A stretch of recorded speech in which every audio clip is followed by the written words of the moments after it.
Magandang araw mga ka-Wonder, welcome back sa ating YouTube channel, Wonder Vlogcaster po. Kasalukuyan or ongoing yung mini trial dyan sa House of Representatives. At nagkakaroon ng botohan dyan, may mga desisyon dyan at isa dyan, parang pinatawag itong si Attorney Powa at si Sara Duterte na para dun, paliwanag, nagkaroon ng sabina para sa kanila. Na ipaliwanag during the term 2022-2024, 2022 or 2023, mga ganun yung basta yung sakop ni Sara, nung siya pa yung DepEd Secretary, ipaliwanag niya kung paano nila hinandle yung confidential funds.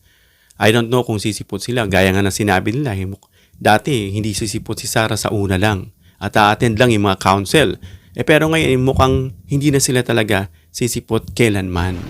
So napapalaisipan ngayon, na ito ba'y gusto nilang iakyat sa Senado, o inaantay pa rin nila yung saklolo ng Supreme Court. No? Alam natin na ibinasura ng Supreme Court yung kanyang kaso, yung impeachment niya, pero not because of the content ng impeachment complaints, but because of the procedural failure, parang gano'n. Na hindi nakasunod itong House of Representatives sa proseso, yung tamang proseso constitutionally, kung paano isampa itong impeachment complaints laban kay Sara Duterte. So nabasura and then waited for another year, no? Kasi dahil nga dun sa na 1-year bar rule. At ngayon, eto na nga. At sabi nga dun ni isang commentator, baka pwede niyong itanong Congresswoman Luistro dun sa Supreme Court na tama ba itong ginagawa namin para hindi na sila mag-violate ulit sa procedure. Pero sabi nga ni Representative Luistro, since independent ang bawat isa, ibig sabihin may division of powers, no? Hiwalay sila sa Supreme Court, Legislative, and then Judiciary, pwede silang mag-decide sa kanilang mga sarili, no? As long as they are observing itong ibinaba ng Supreme Court. Dinagdag nga dyan itong sufficient in grounds na sinunod naman na nila. So, wala na nakikita, no?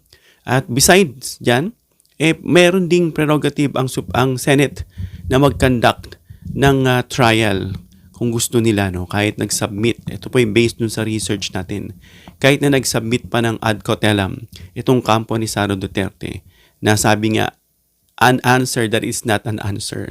Simply, just telling them that you don't have jurisdiction or power over me or us, no? At gusto nilang ibasura lang yung impeachment trial or impeachment complaints or yung trial na hindi na maisagawa at gusto na lang ipahawak sa Supreme Court.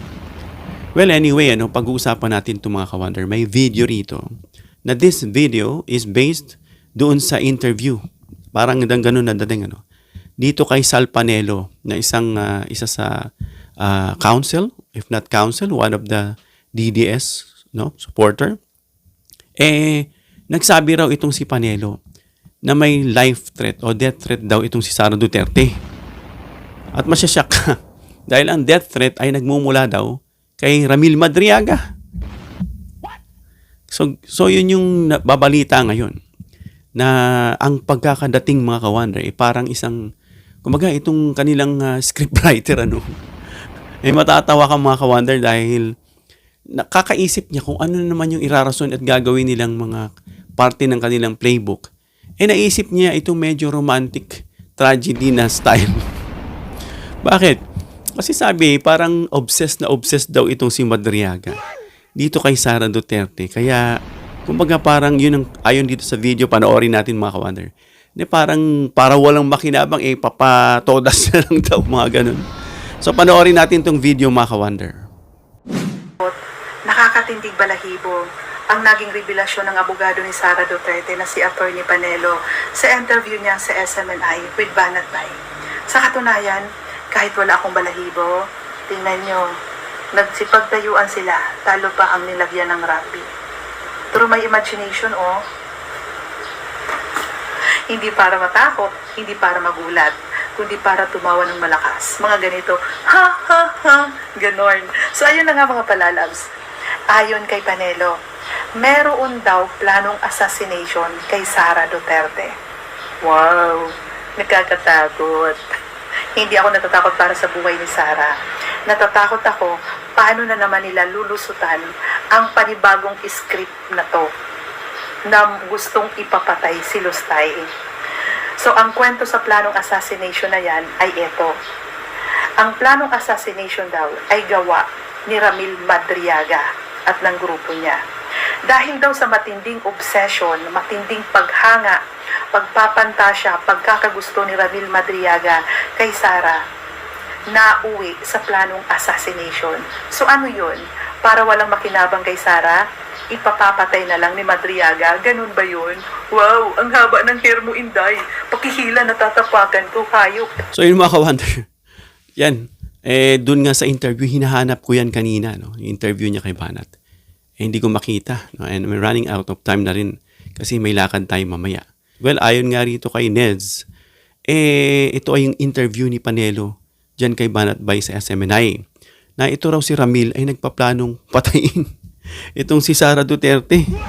Grabe, may bago na naman silang script. Ano na naman kaya ito?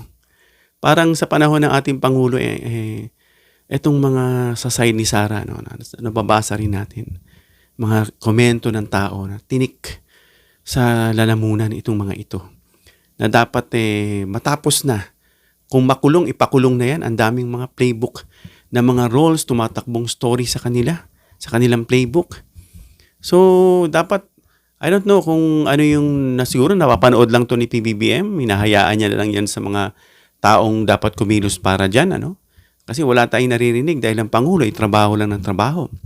He is not wasting any time. Kasi bakit? Time is running out. It's almost 2028, 2026, March na ngayon. Oh, before you know it, 2028 na. At nagkukumahog na yung mga yan. Ahaw na. Naglalakihan na yung mata at nanginginig na. Dahil ahaw na maging presidente sa kanyang posisyon. Dagdag din dyan mga ka-wonder, inuutusan itong panel ng House Justice Committee na itong si Sara ay mag-produce ng kanyang income tax o yung ITR. No? Hinggil dito sa impeachment hearing niya na hindi niya nga dinaluhan.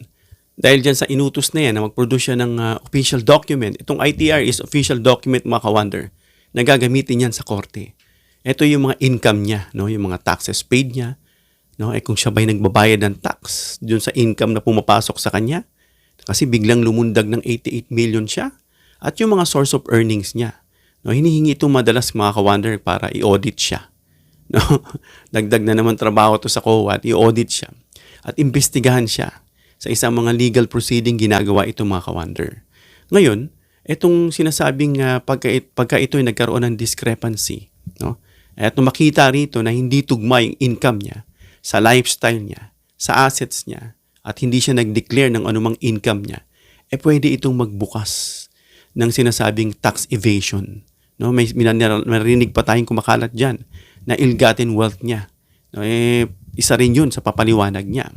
So malalaman diyan kung hindi nagma-match, pwede siyang kasuhan ng tax evasion. Dagdag na naman 'yan.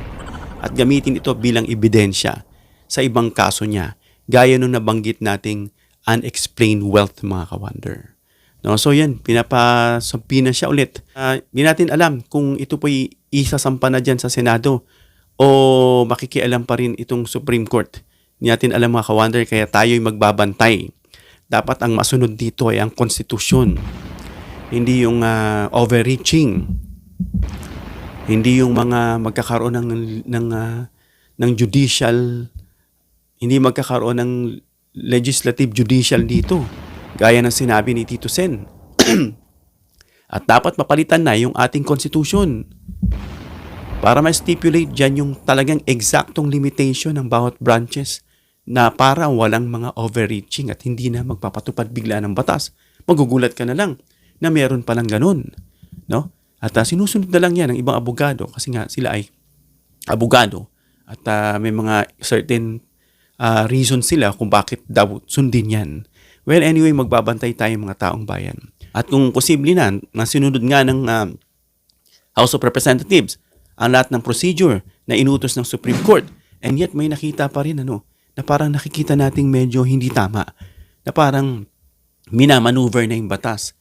Since independent naman ng bawat isa, may sarili naman silang kapangyarihan. Ang tanong ng taong bayan, ano magagawa nyo Kongreso? Ano pang ginagawa nyo dyan? Kung ang masusunod naman lagi ang Supreme Court. Ano pang silbi ng division of powers? Di ba? Nasa Constitution na pwede naman, may prerogative naman ng Senate na mag-conduct. No? At as long as you follow the procedure, magbabantay ang taong bayan. Ayaw natin kasi, no? Na if there would be anything na we see that they are maneuvering the law and at their own benefit, dapat kumilos ng Kongreso rito at ang Pangulo.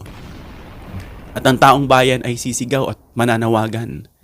Dahil alam natin, no, na ito ay para sa kapakanan ng lahat, hindi lang ng iisang tao na pinoproteksyonan para lang sa bakit meron bang bagay na hindi namin alam.